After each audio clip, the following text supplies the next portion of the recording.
Hey, we are live. It's Saturday night. We have this great new backdrop. So if you go to our Instagram, you'll see that because we'll make sure we get it up. And we have this great guest this evening. And, you know, we got so lucky that you decided to come on.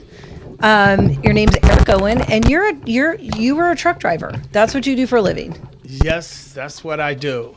And because of the fact I live in California and have been trucking in California for something like 30 to 40 years, I've been through the ups and downs of the changes. Right. And here within the last 10 to 15 years, it has been changing drastically. By that, I mean I went through the first emissions change when it came down to the EPA and their changes back in 2008, 2009. When I first received my first liquid natural gas back in 2010, I was almost about to go out of business because all of the companies had turned me away because of diesel. They didn't want to use diesel, and they were sort of promoting clean energy. Now, let's talk about what kind of truck you drive. I do containerized freight. I do diesel trucks in and out of the ports of Long Beach and Los Angeles. So big 18-wheeler. Yes. And with that said, it used to be a lucrative business. When I started back in 2000, I bought one truck, and then the next year I bought another truck, and then the next year I bought another truck, and I was a 1099 employee. So that's self-employed. Yeah, self-employed. Mm-hmm. And so all of that was working for me. And when it got to a point where we went into 2009, 2010, then the new laws of the emission laws sort of set a standard, and I needed to diversify.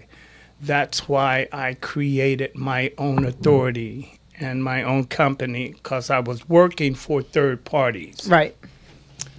Now, and from 2013 to 2025, where we are right now, they are making changes by leaps and bounds. Not to mention the emissions, the insurance is changing on us, and the rate in which we get paid. So the rate for which you get paid. So if you're a company, and Don, jump in, because you're the one, you're friends with Eric. You've known Eric for years. Yeah, I was telling you earlier that Eric, I've talked about how the trucking industry has changed throughout the years. I mean, my grandfather at his scrapyard had employed a gentleman by Mr. Thomas, who eventually was Thomas Trucking. Thomas Trucking was the first Black American company to actually be able to go in and pull freight from the port. Oh, wow. Yeah, and they weren't allowed to be, black folks weren't allowed in the port. So goes back a long ways. And, and this is kind of where I tell people, I go, these issues that we're having here in California, and you got a lot of people with their communistic agendas. It's like, yeah, it's all good until someone's saying that you need to help pay for, you need to pay their way. Right. We were a community about, hardworking, go out there and get yours. I mean, Eric's got a 19-year-old son. We were back there talking in the back room earlier. He's like, he has to go out there and go do something for himself. He's got to get out there and get busy. So, the trucking industry, going back to that, I mean, even us, when we had to get rid of some trucks considered to be, too dirty. Like literally had a truck that it was an 06 with an 05 engine. I literally bought the truck thinking like, oh, it's going to be in my fleet for the next, 20 years probably, and then eventually it'll just be scrapped. But that didn't happen. What ended up happening was when they did the compliancy for registering your automobiles, I guess it's through the car program. You got to go in, you got to put the model, the year. Not just that, you have to put the engine year. So I was young. I really didn't know much about the specifics, and I had a 2006 engine with 2006 model truck with an 05 engine, which the truck's got like for a truck less than 100,000 miles for a semi truck. Right. That's a new truck. Right. And I can't drive it more than 1,000 miles, or I'll be fined. I'll be fined for driving this truck because it has an 05 engine. Those are the first that came in 2005, and those were the first to allow them to go into the new emission standards. But then in 2010, they came with an engine that meet, I think it was supposed to be a 2.0, what is it, a 2.0 emission standards? I think it is a 2.0. They couldn't get diesel below that particulate matter, right? And then when they came out with the DEF allowed them to meet that standard, and that's at a 2011 engine. A 2012 truck, a 2010. I think they came out with it with 2011, right? Yeah, and then they started coming out with things like all natural gas trucks, which Eric, he went. I remember. I don't know if he has any more in his fleet, but he had a bunch of natural gas trucks because that's where everybody was. This is the future. The future is natural gas. It's going to bring down, the emissions. It's cleaner burn. Which, depending on who you ask, I mean, I know of an engineer who does spark testing, which is what large fleets have to do for their trucks' emissions, and he was saying that these natural gas trucks were not burning at the so-called, very efficient, very low emissions. So, well, let's dive into why are we having this conversation, and trucking's super important because we don't get anything that doesn't come off a truck. Because the EPA right now, I mean, people want to know why groceries are expensive. And this is part of the reason why groceries are expensive. Because anything that you buy, clothing, anything you buy, toilet paper, it has to be trucked in. If you go to Target, you're going to see a DC truck in the back of Target, 3 or 4 of them being unloaded by people, and they're going to go somewhere. Ralph's. I have one of my friend's husband is a Ralph's truck driver. He drives to and from San Diego. That's his route every day. And when you start putting these emissions and these things on these truck drivers, it's great if it's Ralph's, but they're going to pass it on to the customer. That costs. That's right. You're doing huge, big, They're cargo. It's not only that, it's the tariff as well. The tariff, I have a guy who moves tires, and he was paying I think maybe $6,000 or $7,000 per container, right? Mm-hmm. When the COVID hit, he was paying as much as $20,000 a container. Now, what is that $20,000? That's to get it out? That's to get it out of the ports. So that's what people. This is what I'm telling the people they need to realize is that when you buy things, they have to go on a truck. They have to go on a chassis. They have to go on a truck. And I didn't know anything about chassis, Dawn, until COVID, when you taught me how there were no chassis. You couldn't find a chassis anywhere. The chassis, you usually rented them for $15. They were running up to $50 a chassis if you could find one? Per day. Per day. That's $15 per day, but they were up to $50 a day because nobody... Right now, they're about $40 a day, somewhere in that realm, and they go up like every 6 months. But it's not only that. They have a clean truck fee that is called a Pier Pass. It used to be just the Pier Pass, and the Pier Pass was put in place to make truckers use the nighttime. So come in and pick up your freight at night, and then you could use our freeways and highways for free. So it's basically penalizing truckers for going to the port in the daytime, and and the idea is it's going to reduce emissions. It's going to put them on the roads when there's less traffic, all that stuff. So the people who reside in these areas, or who do business in these areas. But here's the thing. Well, they did that, and then I think is it still working that way, or you have to pay regardless now? No, you have to pay regardless, day or night. So but here's the thing. The port is right outside of a residential neighborhood, and most businesses aren't accepting freight at night because they're not open. But they're charging you now. They'll do whatever it takes. I mean, this is the thing about capitalism. People will do whatever they can to keep their costs under control and down. And if it means working at night, they'll work at night. But the point is that when they saw such a huge flux of people saying, you know what, I'm going to save that, whatever it was, 190 or 150, whatever it was per container. I mean, the people, okay, let's go back a little bit. Long Beach at one point, the port of Long Beach, Los Angeles port, accounted for something like 60% of all freight in the country. Oh, wow. Used to go through that port. Wow. Could you imagine? No. And when they start putting out these fees on trucks to go in there and haul and bring, I mean, it was a massive cost that everybody wasn't used to paying, but eventually it became normalized. And when people decided, no wonder my toilet paper is $12 a roll. I have a system now that I can go at night, and then they said, "Oh, these people are coming at night." They also probably thought these folks are not going to come driving at night, and they did. Eric used to pull all kinds of containers at night. We started going into the port a lot at night because of that fee. But then when it got to a point where they said, "Okay, well, we're going to charge you whether it's day or night," then it became not such an issue. But what is also a problem, then they attach what is called now a clean truck fee. It's another cost. But so you put that together with the emission laws that they're telling us, okay, well, Mr. Owens, your trucks are 2012 to 2020. We do not need for you to, we are getting away from that, and we want you to go electric. Electric. We want you to go electric. And I have been investigating the electric trucks, and I was about to purchase some. You could ask Don. $515,000 a piece. They were going to give me a 2-year contract for hydrogen at $12 a kilogram, right? With the expectations of the nationwide price per kilogram being $32 a kilogram, and now I'm sure it's about $38 a kilogram. But tell what it was going to cost you to insure insure these things. But that's just for so that means it's going to cost me $12 a kilogram.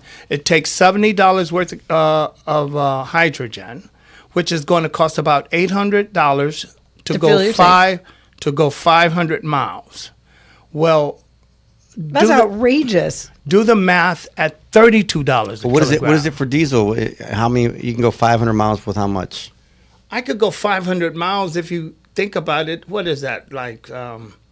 If you take, it may be about $500 or $600 to go 500 miles. Right. So there you $800. You're almost doubling the cost. You're doubling the cost just in their idea of what. Let's just call it fuel. But that's at $12 a kilogram. Right. That's if you go to $32 a kilogram, that's like $2,200 and something dollars.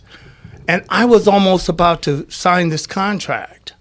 Come to find out today, Nikola went bankrupt last week. And who's that? The company you were going to buy the trucks from? Yeah, you heard that? No, I did not. Nikola filed for Chapter 11 last week.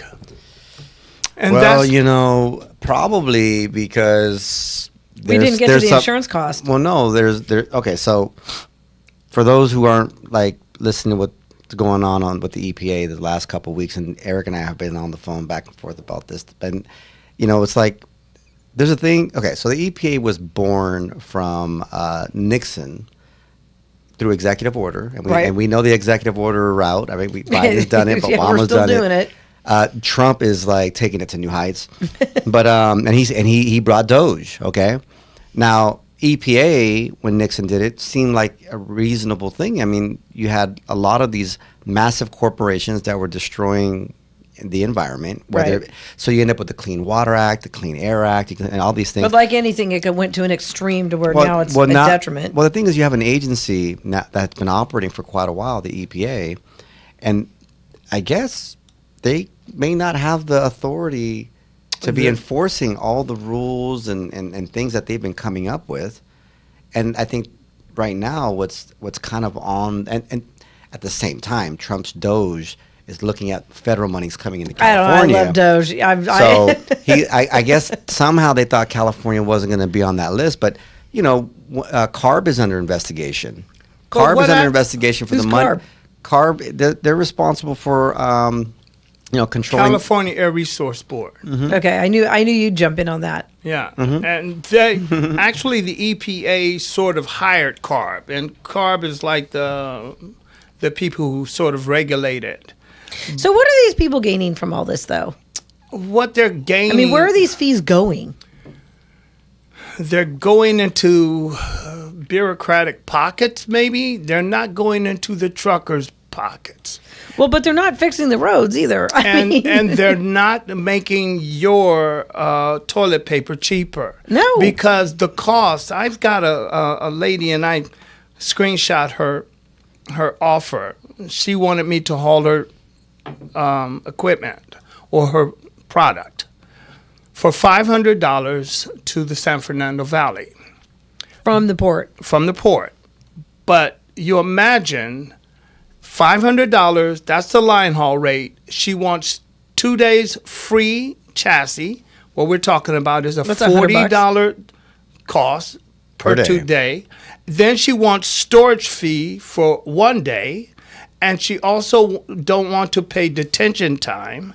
All of this for $500. So by the time you end up paying under AB5's rule, Let's right? reverse. AB5 is no more independent contractors. And therefore I had to make my drivers employees. So now you've got and pay them a wage that is reasonable. Probably like $30 an hour. Right. Now and let's that unpack that. That doesn't include the workman's comp cost. That doesn't include employer. But you have to pay for their auto insurance for them to drive. The employer's taxes, the insurance, the fuel cost, everything. Now imagine that $500 and taking a load from the port to the San Fernando Valley, which is what, 40 miles. Yeah, but you imagine that traffic. If we know we don't traffic. imagine it, we drive it. It takes me 2 hours to get downtown every day and 2 hours to get home. Imagine that being maybe the driver gets, at least by the time he gets back to the yard, 10 hours. Yeah. That's $300 to the driver, right? $420 because we've taken the 2 days of chassis, so that left us with only $420 for just 2 days of chassis. So how much does that leave for fuel, insurance? Well, you're paying her to drive. So as they're deliver her freight, right, right. So as they're putting all of these and these regulations on, hardworking folks like Eric running a trucking business, a mom and pop trucking business. It's not like he's a ginormous, has 100 or 200 trucks. And there was a lot of people like Eric. There's a lot of families that were just, they're owner operators, but the rules have been so burdensome to the mom and pops that they're out there now working for companies like Uber Freight and all these, Amazon Freight. And they're getting paid peanuts. They can't even afford to keep their trucks running. This is how bad it is. So, but the worst thing about that, and they're not hiring these people as employees, right? They're not. The worst thing about that, they are skating the AB5 rule. So that's the thing. How are they even able? Because I had this conversation a few weeks ago. We were talking about trucking skating the rules, and I'm not as well versed as you guys. Well, remember originally the AB5 thing was they said that trucks were supposed to be exempt. No, well, if you they said all me, Uber was going to be dragged in, that the technocrats were taking advantage of the economy, and we needed to find a way to give benefits to the Uber drivers. And this wasn't even Uber Freight. Ubers didn't even want the benefits, right? And DoorDash and all of them. And then somehow at the very end of AB5 being pushed through, the primary reason for them even talking about this concept, they all get out. Yep. And who gets pulled in? The nail salons, the truckers. Anybody and everybody. And they created these standards and rules that, this is what's going to define whether you're a employee or not and all this other stuff. So, I mean, California's done a very good job at making everything just stupid expensive. And that's why I'm here. I would like to, and I was thinking about a concept, CA Trucker California, right? If you see me, you understand all of the emissions laws, all of the AB5 rules, all of the EPA rules, all of the cost. I was talking to I was listening to the radio the other day, and I was telling you about this earlier, where an accident happened. It wasn't my fault, but the insurance decided if I was 4% negligent, they were going to make me responsible for all of the economic injury the person faced. With all of these costs that are coming down on the California trucker, you need us. Help me, and through some way we build a form that will pull us together, because we can then control it if we just utilize our power. Right. Because if we shut it down and let you know how truly important we are, then we can make a stake. And then you can understand not everybody would think that they can actually just push us the way they are, especially with the EPA ruling. Why is it that Trump's administration has to come in and change the EPA rule? So what happens when Trump leaves? Right. They go back to being the same. So here as a California trucker, we're just flip-flopping in the wind. Who's next? Well, here's the thing. If I don't think what people realize is there's a little round silver sticker with it's like a halogen sticker, and it's got a red line around it, and it's on every single truck on the driver's side. And on the passenger side, right before the window. It's telling you exactly what our emissions standards are and when we're supposed to be compliant and how long it is. Right. So I don't think people have noticed those stickers on trucks. The reason I know about it is because we have water trucks where my horse is. Mm-hmm. We don't have water in Hidden Valley, so they truck water in. And all of the farms were now told that their water trucks were no longer legal on the road. And they put people don't realize they put those stickers on these trucks so that a police officer, anyone can pull you over if that sticker's not on your truck. It's not just enough that you have to have a driver's a tag on your back of your vehicle, but now you have to have that EPA registered tag on your truck. So what I'm alluding to is it's not just that you can go out there, drive your truck like your 2005 engine, Don, and no one's going to know the better. You have to do whatever you need to do in order to qualify to get that sticker. And if you don't have that sticker, they're going to pull you off the road and they're going to fine you a fortune. Understand, I believe that emissions exist. Climate change exists. Whether it's because of the particulates that diesel is putting in the air, this is what they're trying to prove, and thus far they have proven it. My thoughts are more aligned with, if we know it's there and we know we need to fix it, let's fix it in a doable way. Don't just throw all of your thoughts and your wishes at the truck driver like a $500,000 electric vehicle. That's uninsurable. Well, just like he was saying, the biggest thing, and I got quotes, they have to, just for a liability only, is going to cost $4,000 a month because they have to insure a $500,000 truck. And so if that truck burns because of the electric motors, once they the batteries flip. The batteries, right. The battery, once you put water to it, it doesn't go out. No, it gets worse. And so the truck, you lose the whole truck regardless once it's on fire. So if you're going to implement these rules and make us follow these rules, then bring it in a doable way, not in a $500,000 price tag way.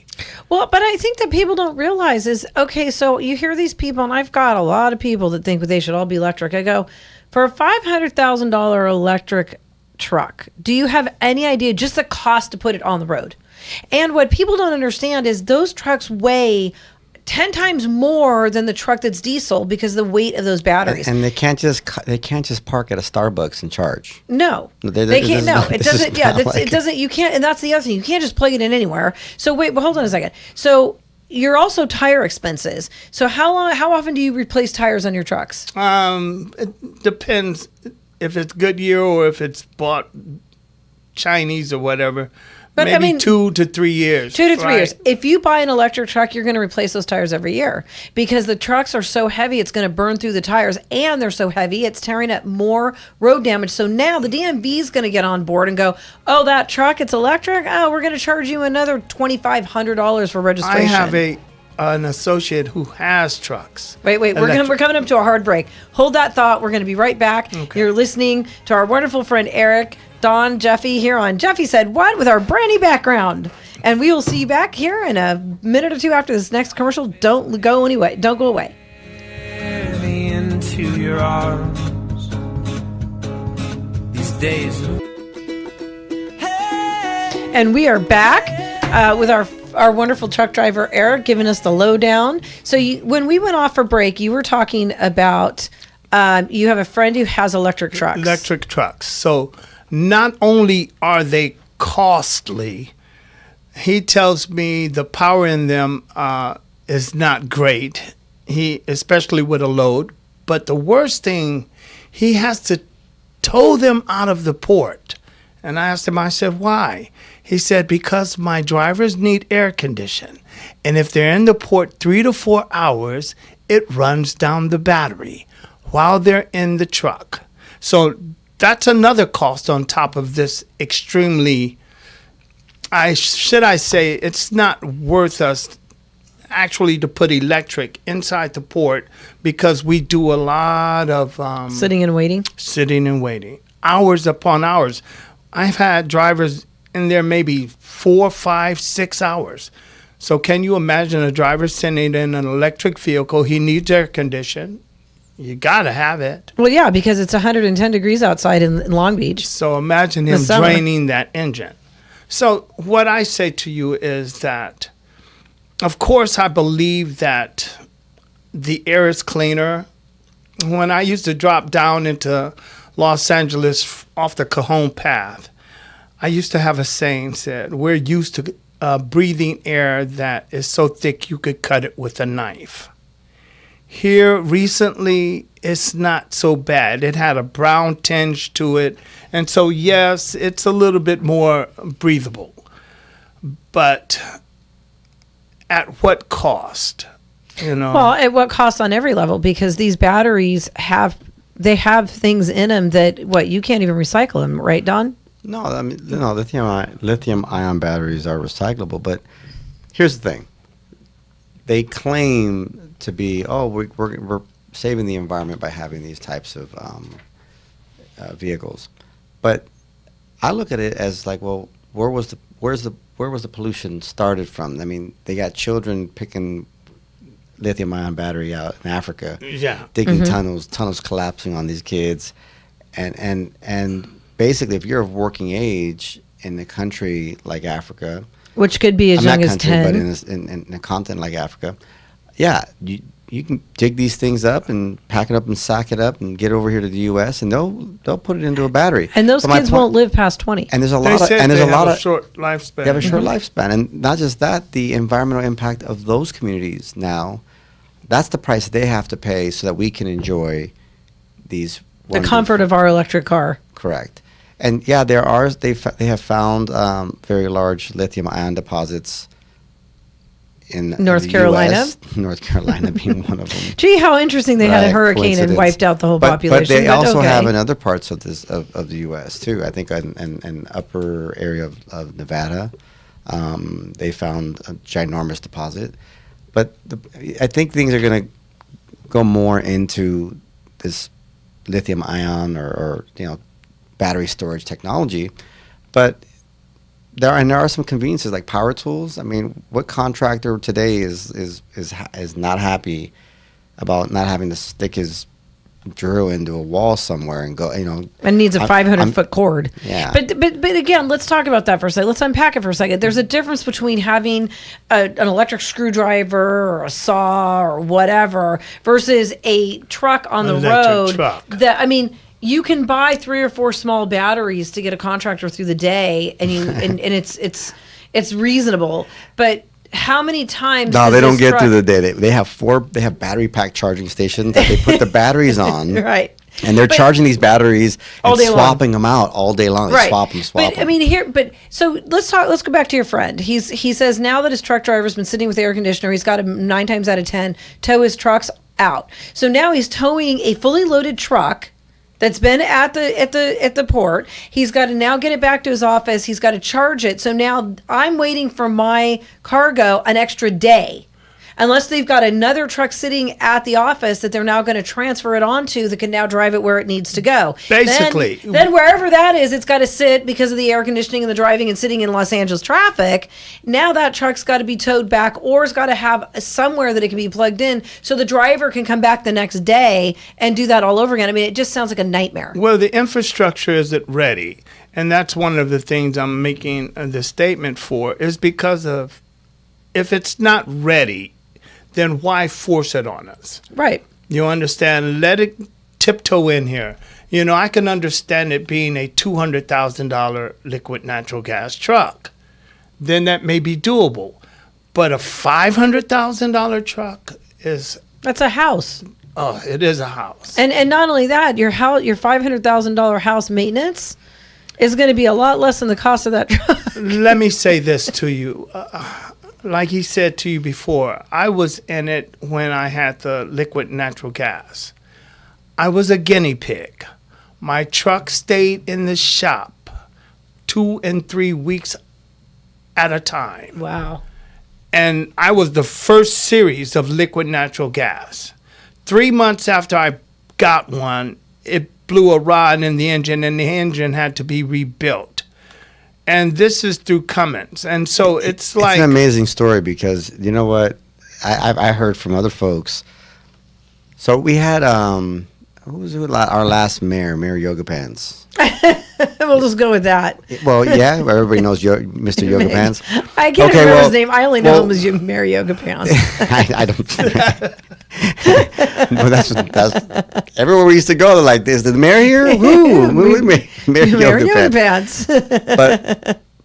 But they had this whole plan of putting in these liquid natural gas for all these and the city. My gas station, walking distance of my house. City trucks, right? They were all, and then all of a sudden, they made an announcement like, you know what, we're not going this route. They never said why. They didn't say it was a total failure. I'm gonna just take a wild guess based on Eric's experience. That didn't work out. That they were blowing rods. That they were in the shop more than they were on the road. Kind of like all our fire trucks. Yeah, kind of like maybe those have liquid natural gas. No, they did an electric fire truck and it burned down. Oh, did it really? LA City Fire bought one and it burned down. To tell you the truth, they are telling me that my liquid natural gas are not burning clean. That's what they were telling you? That's what they're telling me now. That's the whole spark test thing. Right now, they're telling me that my liquid... So you're still using these trucks? I still have them. Okay. I have them. And the only reason I'm not using them because they're the last on my agenda. They sit in my yard, and it's slow right now, right? So they sit in my yard. I keep filling them up, and then they sit, and you talk about the fuel evaporates. Money up in smoke, so I stop filling them up. So when it gets busy again, because of the fact that we're talking about these laws that they have for the port, talking about grandfathering in 800,000 miles or 18 years. These trucks are grandfathered in. So if we do get busy, if the tariffs or the freight or anything comes back, they're ready to run. But right now, we're not even busy enough. I've got 8 trucks, and I'm running 4 of them out of the 8. And these 2 liquid natural gas trucks, I can't keep fueling them because I got to keep fueling them up. So what, the gas just gets it evaporates. No. It evaporates. Yeah, it goes from liquid to gas. It goes liquid to nothing. Exactly. And how good is that for the environment? These were. If it's evaporating in the environment, what is it turning? It's called natural gas. It's natural. They said one of the things about natural. this. It's kind of like natural ingredients. They said diesel has a particulate matter that is, I guess, like some black soot. Like, yeah. Well, they're saying that the liquid natural gas has it. The particles are so small. Instead of them entering the airwaves, they could actually go through the pores of the skin. Oh, so that's nice. Now we're poisoning ourselves. So I'd stay away from those trucks and quit putting fuel this in them. is what you know what I'm saying? The whole argument is. They want to make things so progressive that they're actually killing people. Progressively worse is the phrase in this I studio. would like to go back to the old long-nosed Peterbilt 1964 truck that ran forever. Right. That's the happiest look I've seen on his face the whole time. That ran forever. He dreams about this. They're talking about having us have trucks maybe 10 years max, but they're putting $200,000 price tags on them. Okay, but wait, hold on a second. But here's the other thing you have a problem with. So what do you do when this truck is perfectly capable of going another 10, 20 years? They do like Japan does. Japan used to put like remember, you can buy these crate engines because the Japanese would put like 20, 30,000 miles on their cars, and then they would ship those engines out here, and you could buy a Japanese engine with really low miles. So if you had a Honda or a Toyota or whatever, But you would just throw it in there, and it was like a brand new car again. right, but what are they going? But my thing is, what's California going to do with all these trucks that are 10 year and a day that can't be on the road? Most of the time, they're sending them to our neighbor. Which neighbor? Canada or Mexico? Mexico, Canada. Yeah. Those people well, other than California. Okay. I have a friend who left here in 2003 and moved to Texas. He had trucks, I had trucks. He decided to pull up and go to Texas. He is still running those same trucks. That is wild. Yeah, He's still in business. But see, it was an investment that went long term. But see, this, Not for us. Shoot. though, But not this for me. is the point that I'm making, is that if California is the only one that says you can only run your truck for 10 years, you can actually sell it over the border, and people are going to buy But them up somebody- because it's wait, it's a fire sale. You can't even get great value for it because they know you have to sell it because it's a California registered truck. all of that and the above. But the whole thing about being in business Isn't to lose your shirt. is to actually be able to it used to be you get the truck paid, now all of that money comes back into Right. your pocket to increase, and so you can grow your business. Right. Now it's got to a point where by the time you get the truck paid off, now you have to trade it in and take on more debt. Yeah, you're in the potential car payment. It's the car leasing of the These world. trucks are $200,000 now. Can you imagine me paying $200,000 for a truck, and then 10 years later I gotta get rid of the truck? Yeah, but you have more than one truck. You have 8 trucks. So if you have 8 trucks at $200,000 every year, you would have to buy a new truck in order to replace the old truck. So you're perpetually buying new trucks every year. Jeffy, where I am right now, and this is why I'm in your studio right now, is because of the fact. You want that Peterbilt. Yeah, that too, but mostly I can't give it to you. I am between a rock and a hard place. I have 8 trucks, and the port and California is telling me that I cannot get rid of them because they're grandfathered into the port system for the 800,000 miles or 18 years. But they don't want me to buy another diesel truck because they said that if I do, it could be kicked out of the system at any given time. So therefore, if you go get a $180,000 truck, Mr. Owens, you may not be able to work it, at least not in the port, not in your realm of business that you're doing. So I can't buy another truck, another diesel truck. So the only thing I can do, and that's what I was telling you earlier, and I asked the AI on my phone, and it said, it seems like you're between a rock and a hard place. Yeah. No, so the AI. So I don't know if it's Chat GPT or who you're talking to, but Eric's best friend has become AI, and he asks him all kind of or whatever. I don't know what you've named your AI, but a bunch of questions It's about Gemini. and for it to tell you sounds like you're in between a rock and a hard place. Is pretty accurate. It says, it states that by me being in California, I'm not alone. There are a lot of people like me. We need to start talking to each other and come up with ideas and also be able to unite because we've got to affect change.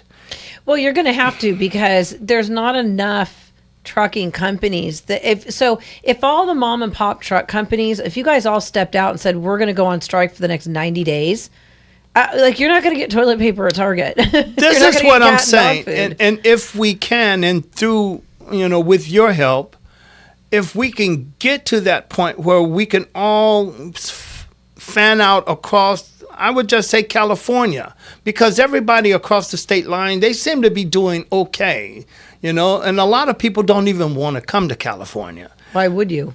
Yeah, of course. There's more people leaving than coming back. If we can somehow band together and continuously have this conversation and continuously ask the question and continuously unite under one banner, all we can do is get to a point where we say, okay, let's just test the strength and see how strong we can be. What you should do is you should get banners to put on the side of your trucks. If you're an independent truck driver and you're tired of these fees and the EPA telling you that you need to buy an electric truck, call this number, because we need you as much as you need us. Put together a number, and I guarantee you'd probably have a ton of people calling you. I was wondering. That's how I would organize it. Especially, I won't even put a number. I just put a QR code because that's what everybody does now. Whatever. Whatever. A giant QR code. Join the list. I've seen enlist some today. Of your, I was watching some of your shows. Be a shows. trucker and enlist today. I was watching some of your shows, and I was hoping maybe you might have an ear or somebody you can bring on the show who may be able to help in that manner. Like I saw. We need a California Doge. Somebody who can push levers, because I don't want to be speaking to on deaf ears. I just look. I'm gonna jump in real quick. Jeff and I, we've been talking on the radio for some time, and I know, it was like 4.5 years. Yeah, and you have it's interesting how many people have come on this show and the Los Angeles Hispanic Republicans. And our show's a year old this month. Right. But the people who would come on, same like you, Eric, would have like an idea or a concept of organizing or getting, and they just realize like, shoot, I got to do it. Yeah, I mean, it's really, you got to do it. The thing is, there's a lot of people that think or believe that someone else should or someone else will.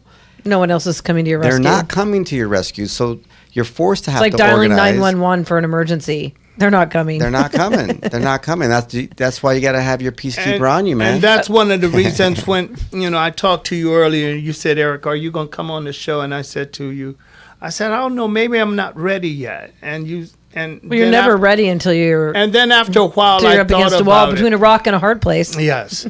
After a while, I thought about it. I said, if I don't do it now, I'll never be ready. Next week, there'll be another reason. Next week after that, there'll be another reason. And so what I'm saying right now is and you got 30,000 listeners listening tonight. And you know what? Somebody possibly is listening to it. And maybe is also stuck between a rock and a hard place. Here's where I would start. So we had the Lucy Pet Foundation on 2 weeks ago. And actually, if you want to know, it's the National Spay Day on the 25th. My cat is getting spayed by the Lucy Pet Foundation.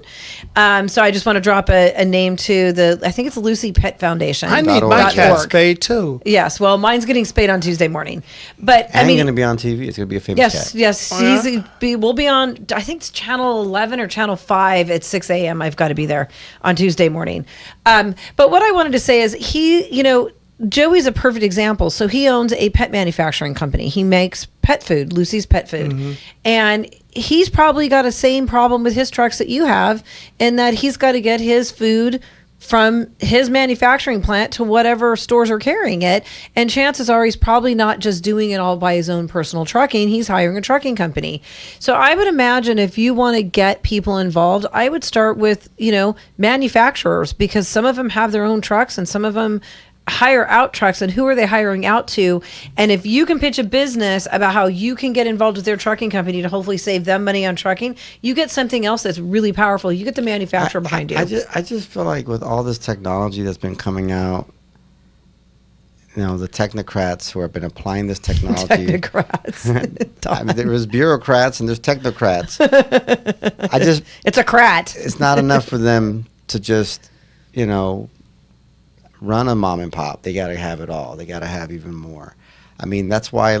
Look, our costs in Los Angeles are not just that the stuff on our shelves are more expensive, but it's also more expensive. Your utilities are more expensive, right? Yeah. Yeah. Try keeping your house warm in the winter, okay? I know. One month I got a gas bill for $175, and I live in 908 square feet. I'd like to let you know that's how big my little tiny house is. Right. Well, I live in a tiny house. But there's also like your trash fees have gone 3, 4, 5-fold over. Yeah, my trash fees I think are now $95. And they were way over. They went way over before there was fuel increases in cost. It's everything. It's the cost. My son's insurance went from $572 to $763 as of January 19th, and I asked And that's him, a month?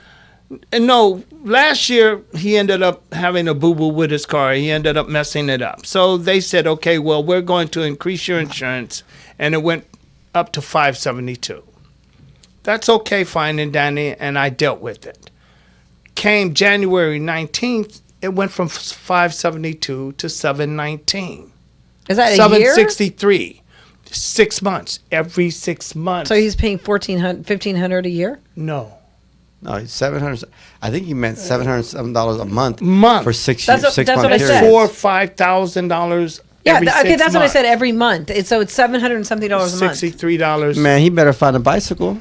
But that's what they want. They want him on an electric bicycle. But I'm saying everything is going up. Mm-hmm. Everything is going up, and no one can actually pinpoint why. You understand? It's just that everybody gets to Bite inflation. inflation. Bite inflation. Bite inflation. I was thinking it because of the insurance cost of the people who are getting burnt off the mountains and washed off the mountains every year. Nah, it's been going up and up for like years. Every year. You ever see it go down? Yeah, but it hasn't gone up as drastically as it has. Wow. Right now, it's like it's I going don't know. up My pretty insurance bad. company, my Mini Cooper was one of the safest cars on the road, and they said I got a raise in my insurance. And I called them up. I go, why? Well, Mini Coopers lost their safety rating. I go, since when? The car was built in 2015. How did it lose its safety rating? And you talk about your gas bill. My gas bill is $208 for 1 month. Yeah, but your house is probably twice my size. Yeah, 18. Yeah, see, Yes, I would call it 18. They're twice Yeah, my it's size, 1800.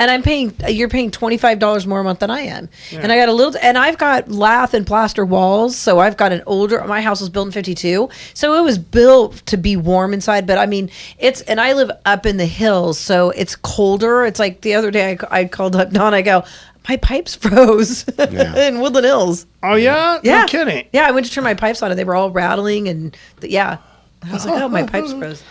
So anyway, back to this trucking. I just think they're moving faster than we can, and if we could get to a point where Well, based on the schedule right now, how long could you be driving the trucks you own today? How long are those trucks? I was looking at the mileage on one. I think it was 563. So when it gets to a certain mileage, you got to 800,000 miles. So it reaches 800,000 miles, you got to scrap it, So, yeah, or you got to sell it down. No. You got to sell it down in Mexico. it won't. You got to find other work for it. You got to find something else to do with it, other than going inside the port. Oh, so it can be on the road. It just can't be in the port. Can't Well, be on the port. Why? Okay, hold on a second. Yeah. What is the difference if it's on the highway or it's at the port? What's the problem? They look at the amount of congestion at the port. All of the trucks going and meeting in one area, and it's congested. They said it's actually having an effect on the environment and the people. You know what's having an effect on the environment? Do you know? No. Pelosi? No. Yeah, she definitely is. Clearly, she is. The people. She has a very big effect on my environment. That's why I She's said sucking up Pelosi. all the Newsom? wallets in California. That's messed up.